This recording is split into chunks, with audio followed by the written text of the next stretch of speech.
রত্ন পাথর ছাড়া কিভাবে বৃহস্পতি গ্রহের প্রতিকার করবেন? আপনি প্রতি বৃহস্পতিবার হলুদ বস্ত্র পরিধান করুন, হলুদ জিনিস ব্যবহার করার চেষ্টা করুন, কাঁচি হলুদ খেতে পারেন।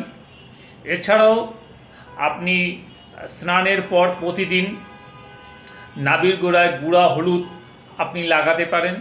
সেই সাথে বৃহস্পতিবার দিন আপনি মুসুর ডাল দিয়ে বা অন্যান্য ডাল দিয়ে আপনি খিচুড়ি বানিয়ে খেতে পারেন।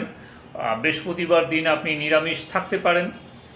এছাড়াও আপনি আপনার হাতের এই যে বৃহস্পতির আঙ্গুল রয়েছে, এখানে আপনি একটি সিম্বল আঁকতে পারেন। এইভাবে এভাবে সিম্বল এঁকে আপনি এখানে রেখে দিতে পারেন। যেমন এই যে বৃহস্পতির যে সিম্বলটি রয়েছে, এভাবে একটি সিম্বল আপনি